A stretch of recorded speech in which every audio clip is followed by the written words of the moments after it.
de responder a este título, igual no estaba aquí, estaba en el Vaticano, en Naciones Unidas o una cosa así, y estoy aquí, con lo cual es algo mucho más sencillo.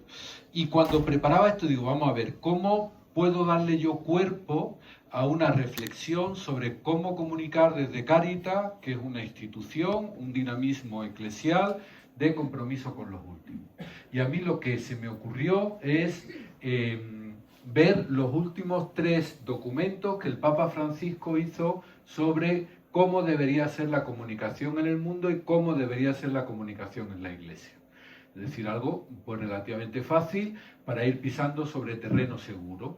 Y los últimos 3 documentos que hizo, que sabéis que cada año hay una jornada de las comunicaciones sociales que el Papa escribe un documento, una carta de introducción, una reflexión sobre cómo debería ser la comunicación, pues lo tenía ahí. En el 2023 era Hablar con el Corazón, que él reflexionaba sobre la verdad y la caridad como forma de comunicar al mundo desde una realidad como era la Iglesia. En el 2024, Inteligencia Artificial y Sabiduría del Corazón, de alguna manera cómo comprender ese espectro, ese enjambre digital, para que realmente sea un instrumento y no nos coma, ¿no? Eso que decía Bill Chulhan el otro día cuando recibió los premios Príncipe de Asturias, no creeros que nosotros tenemos un instrumento que usamos que es el smartphone, sino que el smartphone nos está utilizando a nosotros. Bueno, pues esa realidad lo afronta también el Papa Francisco en el elemento de una reflexión sobre la comunicación, para no perder el alma y la humanidad que tiene que tener toda comunicación. La comunicación, decíamos en los manuales cuando estudiábamos, era decirle algo a alguien.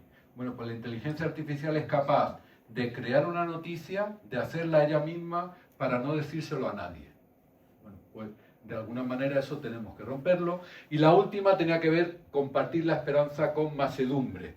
Sabéis que era el Jubileo de la Esperanza y fue el último documento que el Papa Francisco hizo con respecto a las comunicaciones. Y él se centraba en decir, tenemos un patio social, un patio político, un patio comunicativo, donde lo único que hacemos es comunicar desgracias, y además esas desgracias de carácter apocalíptico, todo se va a acabar, lo hacemos con un cierto odio, animadversión y no con mansedumbre. Bueno, fijaros que sin quererlo, y lo digo sin quererlo porque el título lo pusimos antes de plantear yo esta reflexión, responde a eso de la ética, a eso de la escucha y a eso de la esperanza que decíamos en otra comunicación es posible. ¿Qué hace el Papa en estos últimos documentos? Y evidentemente no voy a poner todo lo que dice el Papa, sino aquello con lo cual yo me siento más en sintonía de lo que el Papa nos dice. Pues nos dice, en primer lugar, lo normal hoy en día en la comunicación es la polarización, la desinformación, los fake, la falta de solidez, la falta de argumentario sólido a la hora de la comunicación, y nos encontramos que toda comunicación es buenos, malos, blancos, negros, autóctonos, extranjeros, católicos, no católicos, musulmanes, cristianos. Parece que el mundo ha desaparecido lo gris, cuando en realidad lo común en el mundo es lo gris. O como me decía una alumna, ¿por qué siempre dice gris? Puede ser lo beige.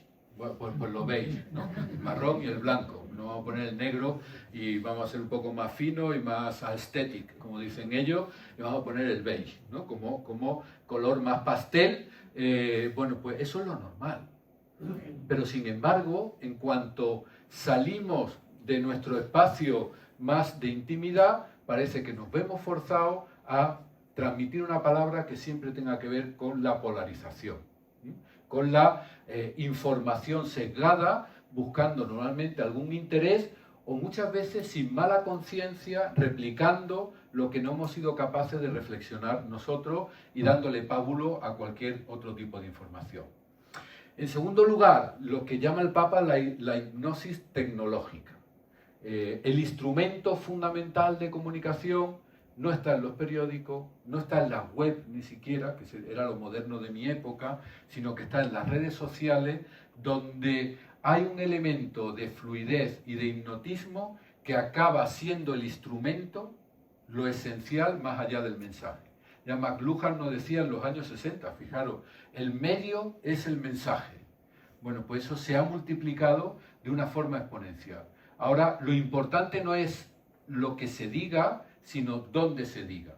Y si, claro, aquí la media de edad la tenemos un poco elevada, ¿no?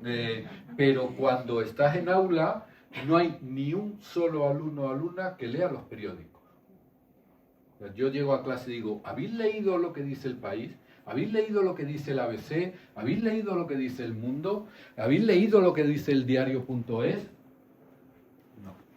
No leen ningún periódico, pero nunca además. O sea, cuando le mandas un ejercicio de leer un periódico, es como cuando a nosotros nos hacían leer la Suma Teológica, es decir, una cosa que está ahí y que hay gente que lo lee, pero que no va con nosotros. Ni siquiera la comunicación viene vía televisión, en el sentido tradicional o convencional de televisión, de un telediario, de un programa, no, le viene como mucho por las series, que ahí hay mucha comunicación, pero no una comunicación formal. Bueno, pues esa hipnosis tecnológica es un elemento fundamental.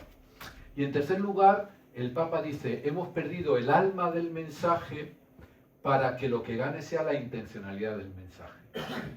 Por ejemplo, para defender a las personas sin hogar que estaban viviendo en Barajas, acabamos olvidándonos que son personas porque nosotros lo que queremos es imponer nuestra visión.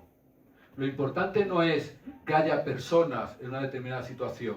La cuestión es comunicativamente quién ha ganado la batalla. Y acabamos haciendo batallas de forma que no tienen contenido y alma. El alma del mensaje que habla el Papa Francisco. Y por eso muchas veces nosotros también caemos en ese elemento. ¿Cuánta gente lee Compromiso Solidario? Oh, hemos subido 100, hemos subido 200. ¿Cuánta gente lo lee? ¡Qué bien! Bueno, ¿y cuál es el alma del mensaje? Permitidme la expresión. ¿Qué más nos da que sean más o menos? Lo que transmitimos tiene alma, tiene mensaje, tiene solidez, está dentro de la doctrina social de la Iglesia, genera bien común, genera justicia. ¿Dónde está el alma del mensaje? Bueno, pues de alguna forma fijaros que una visión de la comunicación tremendamente negativa, porque nunca hemos tenido tantos medios para poder comunicar algo y sin embargo parece que nunca hemos sido tan prisioneros de esos medios a la hora de comunicar algo. Por eso la pregunta muchas veces, ¿la Iglesia tiene que estar en redes? Bueno, pues yo creo que sí, claro que sí. La cuestión es cómo hay que estar en redes. Hay que estar en redes para tener muchos retweet o como se llame, likes. Bueno, retweet, like, seguidores, followers, digo, como lo llamemos. O la verdad es que queremos comunicar una cosa y aunque hagamos todos los esfuerzos del mundo para comunicarlo, sabemos que seguramente nuestro público va a ser minoritario. O dicho de una forma mucho más coloquial, está claro que hay mensajes que va a ser más difícil que lleguen al público. Tenemos la tentación de descafeinar el mensaje para llegar a más público.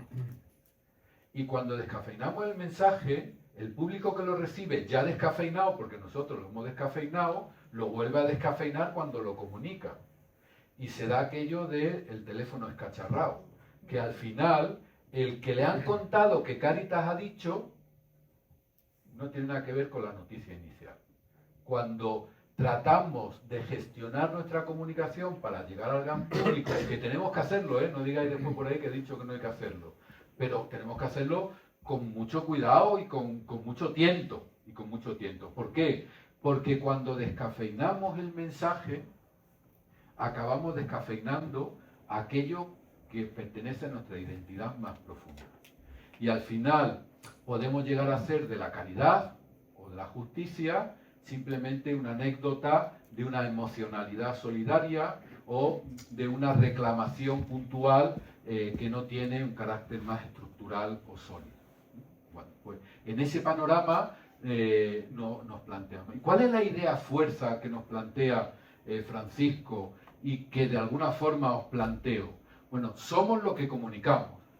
Y la verdad sin caridad hiere, y la caridad sin verdad desorienta. A mí esto para Cáritas me parece un elemento fundamental. La caridad sin verdad desorienta, pero la verdad sin caridad tampoco es a lo que debemos aspirar. ¿Por qué? Porque toda verdad necesita una contextualización, un modo y una manera.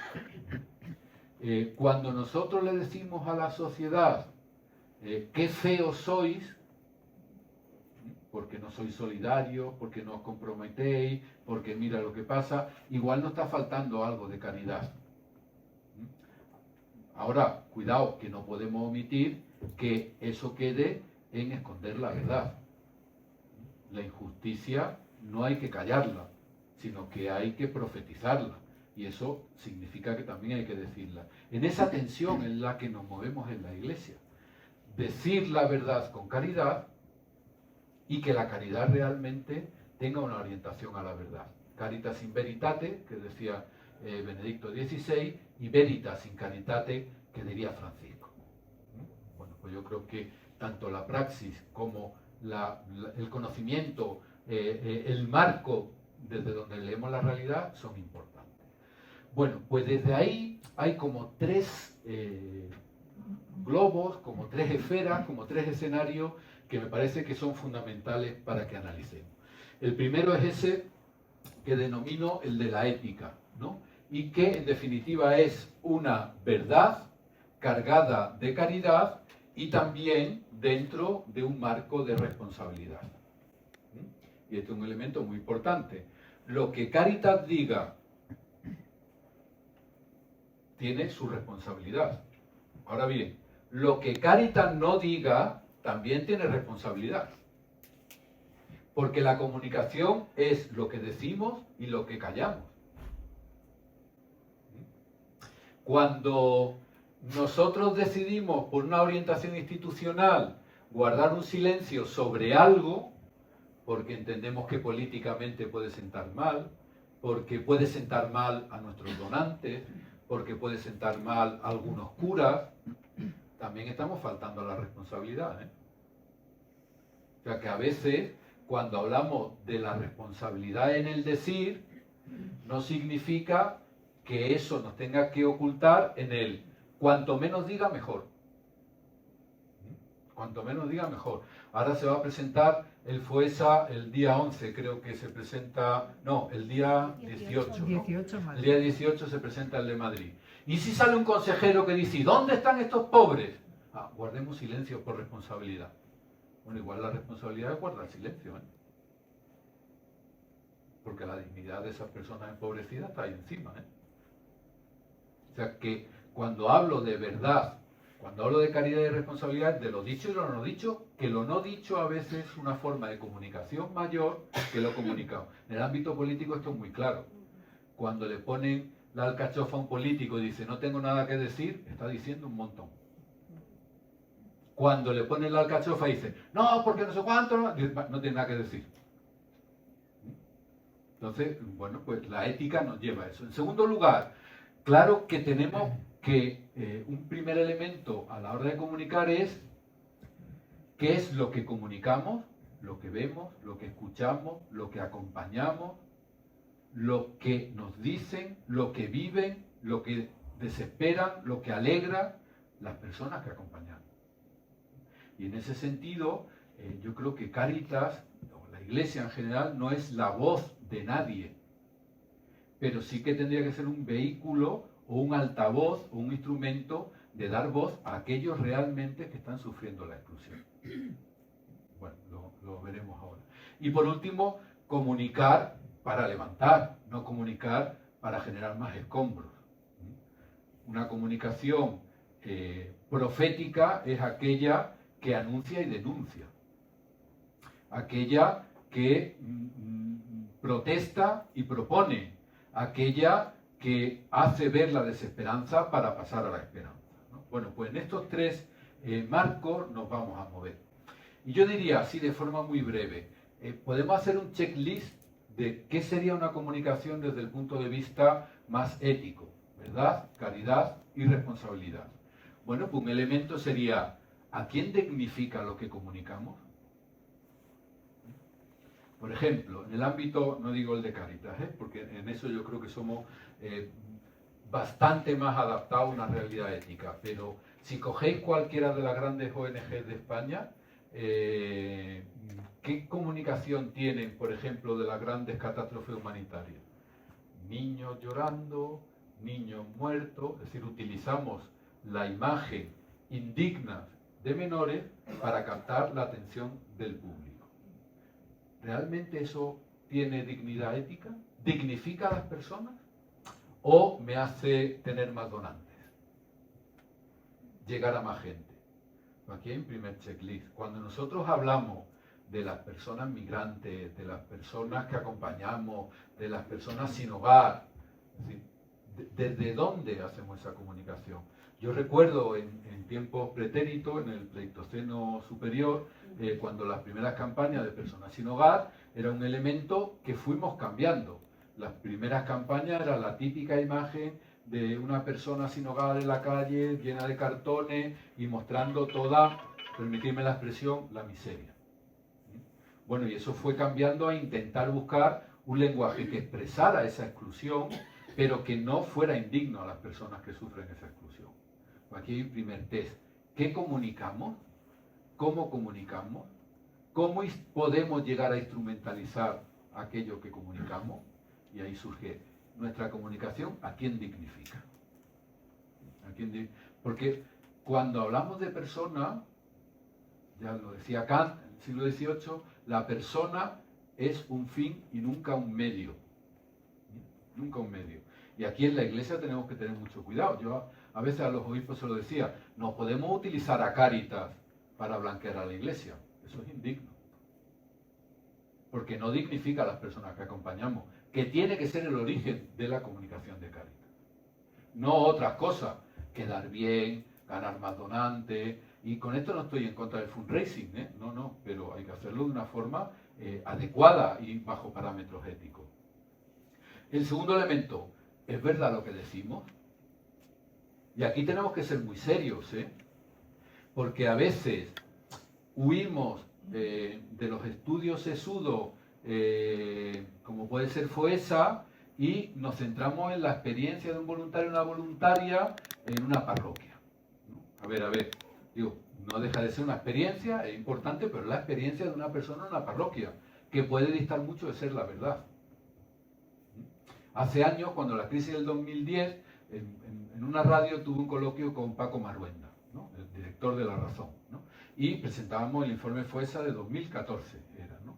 Entonces, Paco Maruenda decía, yo no me creo esos números, porque yo tengo una prima que es voluntaria en Cáritas Ávila, que me dice que ya va menos gente al proyecto. Y digo, hombre, Paco, si todo...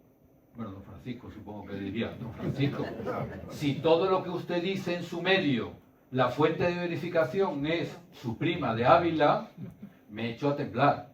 Porque ante un proyecto hecho por 50 investigadores de universidades con 1000 páginas parametrizado y con una metodología, vale más la experiencia de su prima, me parece que no está haciendo una comunicación ética. Está haciendo la experiencia de su prima, que tiene un valor, pero evidentemente tiene un valor. Y por eso yo creo que tenemos que ser muy cautos cuando presentamos nuestra... Por ejemplo, yo creo que tenemos que ser muy escrupulosos, que no digo que no se sea, pero en el ámbito de la ONG, con las memorias. Tenemos que ser muy escrupulosos. ¿Podemos verificar lo que decimos en nuestras memorias? Porque a ver si... Bueno, muchas veces la parroquia de San Sebastián, frente a la de San Ildefonso, pues dice, vamos a poner 1000 más para ser más que San Ildefonso. Esto me lo han dicho a mí, No en Madrid, digo, en otras diócesis así menores, no es seria como esta. Bueno, tenemos fuente verificable. ¿Cómo está dicho? Y esto, permitirme que haga un inciso. Esto de cómo está dicho no es solo una comunicación externa, sino también interna. ¿Cómo nos decimos las cosas en nuestros proyectos, en Cáritas, en la Iglesia? Yo he contado muchas veces un amigo que no era cristiano, que visitó algunos proyectos de Cáritas, me dice, estoy impresionado de todo lo que hacéis en Cáritas. Vio distintas diócesis, o sea, no llevaron el logro ni la bronca, digo que eran distintas diócesis. Dice, ya solo os falta una cosa. Y digo, ¿qué es? Digo, joder, la piedra filosofal. Dice, que os queráis entre vosotros. Bueno, pues está dicho con mansedumbre. Nos decimos las cosas con mansedumbre, sin ocultar la verdad, pero con caridad y mansedumbre. O decimos, ¿tú cómo te llamabas? El que no era mi amigo. Yo Santi. Santi. O decimos, Ya nos vamos tuteando. Decimos, Santi, eres un tal y un cual. No, hombre, no, un poquito de cariño a Santi, ¿no? Aunque haya que decirle lo que haya que decirle. Y yo creo que esto es un elemento tanto al externo como al interno, que me parece que nosotros, aunque la denuncia sea muy profunda, aunque la denuncia sea muy vehemente, aunque la denuncia sea muy incisiva, lo que no podemos hacer es dar mítines llamando al odio a una corriente política, a una persona o a una institución, porque estamos llamados a esa mansedumbre. Y la razón de eso sería, oye, ¿promueves la paz y el encuentro? Bueno, pues aquí tenemos una categoría ética que nos plantea, esto lo he tuneado, pero lo plantea más o menos así el Papa Francisco. Dignidad, fuente verificable, mansedumbre y pacificación. Que no significa no decir. Que a veces cuando decimos, bueno, para no liarla me voy a callar. Bueno, eso significa una forma de evitar la verdad. Y tampoco estamos dentro de la ética. La cuestión es cómo puedo decirlo.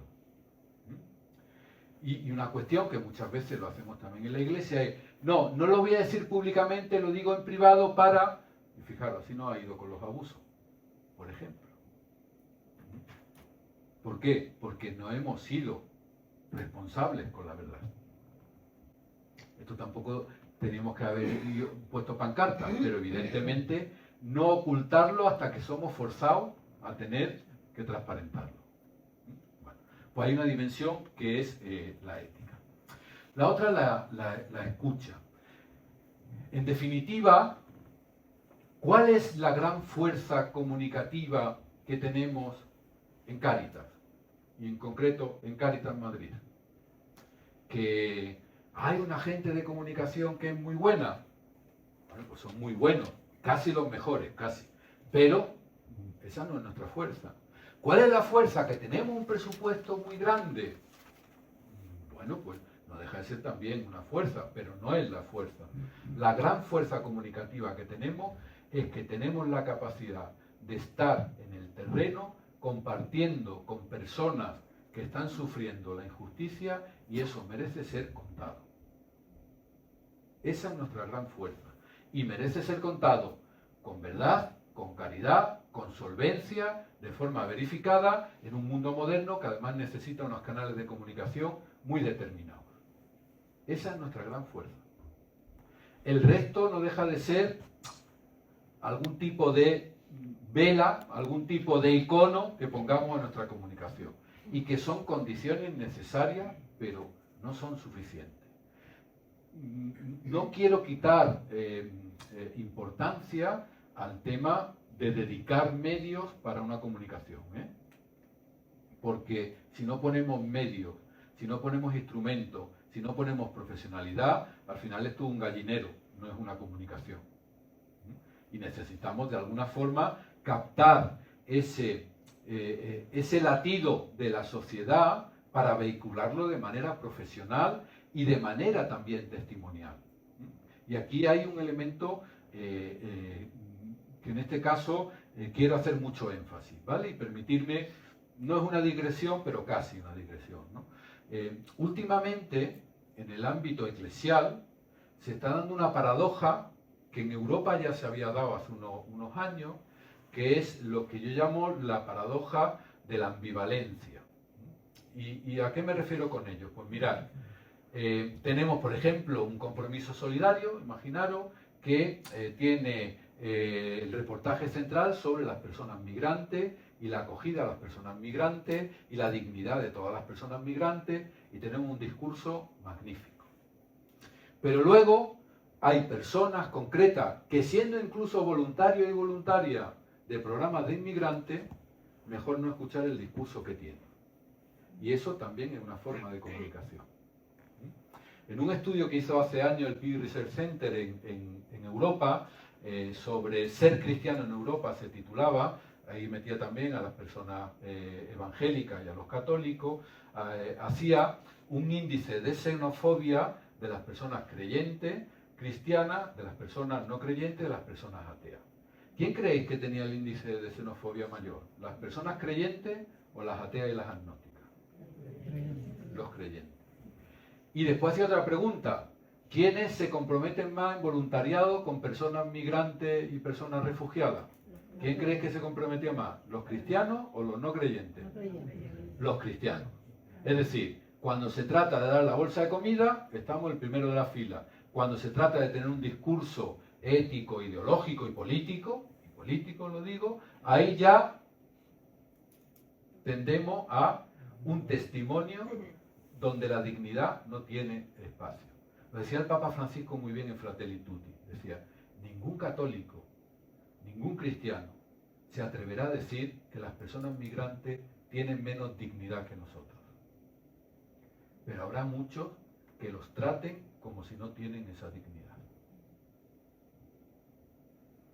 Eso es una forma de comunicar, ¿eh?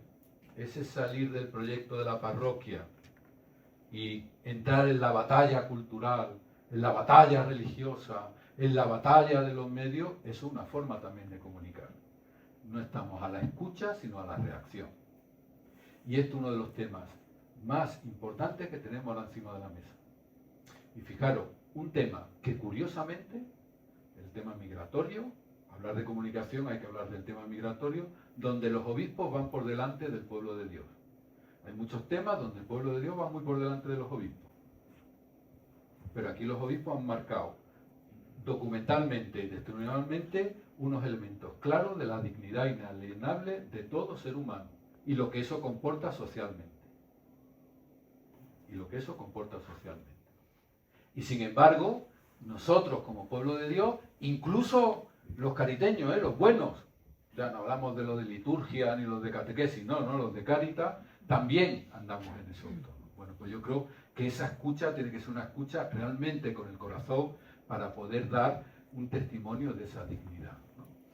El Papa Francisco decía que en los temas migratorios, no solo migratorios, pero especialmente migratorios, tenemos que cambiar el concepto de ciudadanía y pasar de un concepto administrativo, tener unos papeles y ser ciudadano de tal estado, a pasar a que ciudadano es toda persona convocada a construir el bien común, independientemente de su situación administrativa, de cómo haya llegado, etcétera, etcétera. Toda persona convocada a construir el bien común. Y eso significa que en todo proceso comunicativo es un proceso pues como el de Maús, caminando, descubriendo, anda, si tú eres, lo reconocieron al partir el pan. Bueno, pues en ese camino vamos a ir reconociendo elementos que tendremos que vociferar, que tendremos que hacer poesía, que tendremos que hacer una imagen, que tendremos que expandir, que tendremos que contar o que tendremos que narrar. Pero uno cuando comparte tiene esa capacidad de esa narración. Y por último, sí que quería darle una vuelta, es el tema de la esperanza. Muy interesante, en la primera carta de Pedro, cuando Pedro se dirige a las comunidades, dice, tenéis que estar dispuestos a dar razón de vuestra esperanza con mansedumbre, con serenidad y con humildad. Dice en otras traducciones. Fijaros, hay dos elementos que son básicos. Bueno, tres.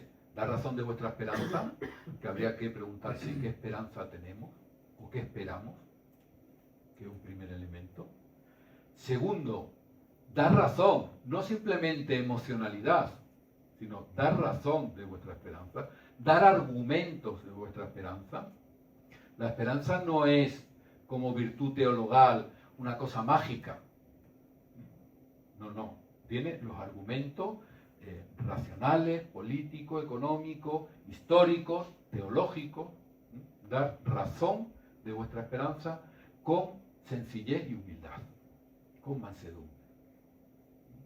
Bueno, pues yo me atrevo a decir, ¿vale? Para provocaros, que a veces en la Iglesia y en Cáritas en particular, tendríamos que preguntar realmente dónde está nuestra esperanza. ¿Dónde está nuestra esperanza? ¿En ser más grande? ¿En estar yo bien? ¿O en un mundo más justo? ¿Donde los pequeños sean los primeros? ¿Donde las prostitutas no vayan delante en el reino de los cielos? ¿Donde los niños sean de los que tenemos que aprender? ¿Donde los cojos ven y los ciegos ven y los cojos andan? ¿Dónde está nuestra esperanza? Segundo lugar, ¿dónde está nuestra argumentación y nuestra reflexividad? ¿Podemos dar razones, argumentos éticos, políticos, económicos de nuestra esperanza? ¿Y podemos hacerlo con humildad? Hay un claim que yo digo mucho, que a veces los de la Iglesia y los de Cáritas también lo llevamos como a gala, algunos me lo habría escuchado decir ya, que es el siguiente: somos los mejores y nos caracteriza la humildad. Nosotros, la doctrina social de la Iglesia, ya tenemos nosotros el problema de la justicia social resuelto. Dios mío de mi corazón, ¿cómo vamos a tener resuelto si tenemos un lío de 3 pares de narices? Nosotros ya tenemos resuelto el tema de la diversidad de orientación sexual, ya lo ha dicho el Papa, resuelto. Nosotros somos los mejores, eso sí, humildemente. Nosotros en Cáritas, nada, ningún problema, no tenemos problema con las personas sin hogar, con la vivienda, con el empleo, no. ¿Dónde está realmente tenemos esa humildad? ¿O nos sentamos en las plataformas, en los barrios, en los ayuntamientos, o con las personas con las cuales acompañamos sin esa falta de humildad y mansedumbre? Y eso es un elemento claro, un elemento clave. En cierta medida yo creo que de aquí al futuro, y no pongo años al futuro, seguramente las instituciones eclesiales católicas están llamadas a ser más pequeñas. Es decir, la significatividad no va a venir por el tamaño. La significatividad va a venir por cómo nos situemos en ese dar razón de la esperanza con mansedumbre y humildad. Por ahí va a venir. Y es muy interesante cómo, ¿sabéis qué están pidiendo muchos estamentos internacionales al Vaticano? A ver, imaginaros, ¿qué están pidiendo?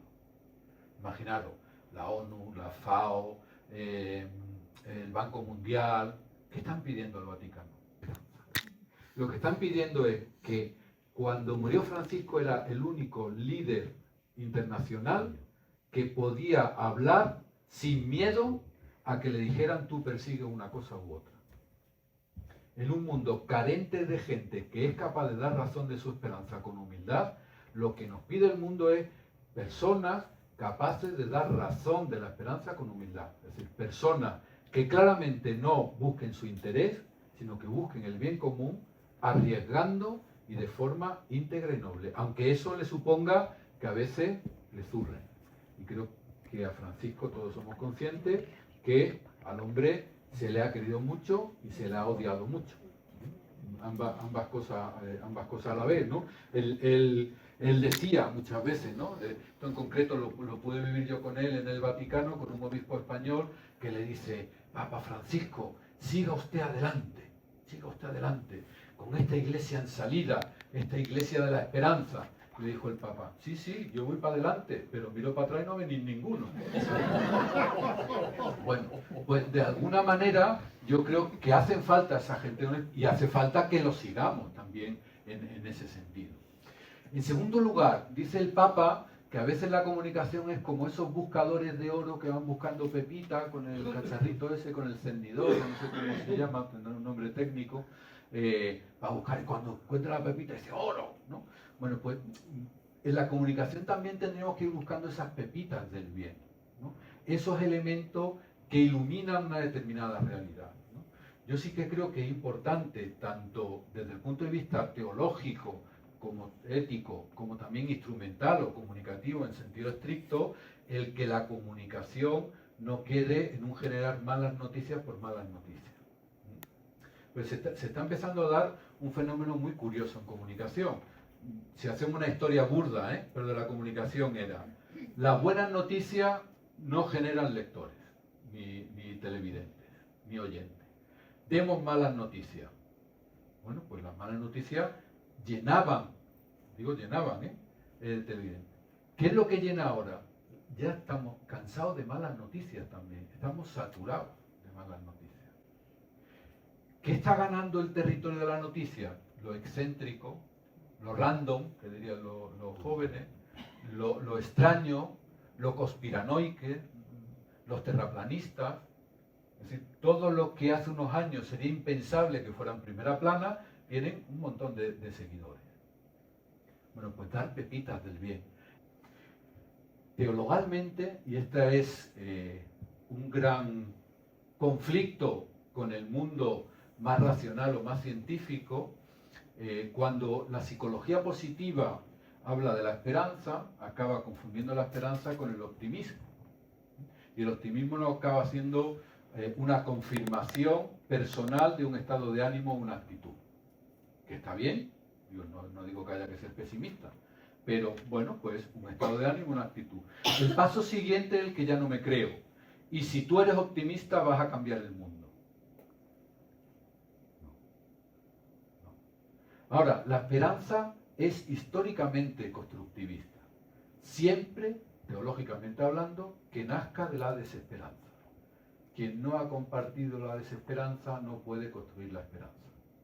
Es decir, quien no se ha puesto en los bordes del camino, quien no ha evitado la injusticia estructural, quien no ha luchado por la justicia de los más vulnerables, quien no ha dejado su sangre, lo digo metafóricamente, por defender a los últimos, sin ese aparato, sin esa experiencia, sin esa formulación, es muy difícil construir esperanza. Y por eso, casi todos los elementos de transformación social desde arriba acaban degenerando en más de lo mismo. ¿Os acordáis que cuando la crisis económica, yo creo que fue el que está ahora en la cárcel de Francia, Sarkozy dijo, hay que construir un nuevo capitalismo, tenemos que cambiar. Hemos seguido haciendo lo mismo. O después de la pandemia, vamos a salir mejores. Seguimos más de lo mismo, porque no lo hacemos desde las personas más frágiles, más vulnerables, lo hacemos desde nosotros. Esta idea un poco que muchas veces es cambiemos a los líderes de arriba para que cambie la sociedad, ha sido el elemento que más repetimos y que sin embargo nunca ha funcionado. Nunca ha funcionado, pero seguimos diciendo que así tenemos que transformar el mundo. Y hemos educado a las élites y al final el mundo no ha cambiado. Porque las élites al final nos cuidamos a nosotras mismas, claro. Porque no vamos a evitar esa desesperanza. Por eso, una comunicación de la esperanza tiene que surgir de los valles de la desesperanza, de la injusticia, de la vulnerabilidad, de la fragilidad y de la injusticia. Y eso no solo dicho o pensado, sino también, en cierta medida, vivido. Decía Benedicto XVI en Spe Salvi, Salvados en la Esperanza, que la esperanza es performativa, es decir, que la esperanza es capaz de cambiar vidas. Es capaz de cambiar vidas. Cuando uno construye la esperanza es capaz de cambiar vidas. Cuando uno se nutre simplemente o se queda anclado en la desesperanza, pues acaba generando pues, ese dar vuelta sobre lo mismo. Comunicar con corazón y mansedumbre no es ingenuidad, es la fuerza que abre caminos de diálogo y siembra esperanza compartida. ¿Quién ha dicho esto? ¿No suena? Pues esto lo ha dicho la inteligencia artificial. Le he metido los 3 documentos del Papa Francisco y le he dicho, dame una frase síntesis. Bueno, pues la frase síntesis que me ha sacado el ChatGPT es comunicar con corazón y mansedumbre no es ingenuidad. Está bien, ¿eh? O sea, no es cuestión de bobalicones que tratan de hacer el bien. No, no. Es constitutivo de nuestro comunicar. Y no es ingenuo, aunque tampoco pretendemos hacer un gran medio de comunicación, pero no es ingenuo. Es verdad aquello que comunicamos. Es la fuerza que abre caminos de diálogo y siembra esperanza compartida. Desde una comunicación que solo busque el efecto y el número, normalmente vamos a polarizar la sociedad en la que estamos hoy en día. En una comunicación que busque el diálogo, que busque el espacio de encuentro, de diálogo, sin faltar a la verdad y sin faltar a la ética, en cierta medida es la única que construye camino. Sabiendo, por terminar, tres cosas. Comunicar significa contar aquello que hemos vivido con solvencia. Segundo, se comunica con la palabra, con la imagen, con la escritura y se comunica con el testimonio. Y esa comunicación a los efectos de Cáritas es básica. No hay nada que sustituya a que la gente nos vea haciendo el bien. Lo de la carta de Diogneto de los primeros cristianos. Cuidado con los cristianos que se quieren entre ellos y hacen el bien a otros. Claro, era lo más revolucionario que encontraron el Imperio Romano contra los cristianos. Era, se quieren entre ellos y ayudan a otros. Esto es la revolución. Tenemos que desactivarlo. Bueno, esa sigue siendo la revolución pendiente. Y tercero, la comunicación se hace cuando decimos y cuando callamos. Y cuando callamos. Y por eso tenemos que discernir muy bien nuestros silencios, nuestras palabras, nuestras presencias, nuestras transparencias y saber que la palabra de Cáritas, la palabra de la Iglesia, es esperada, pero no para ser muchos, no para ser los mejores, sino para transformar la historia desde las cunetas. Muchas gracias.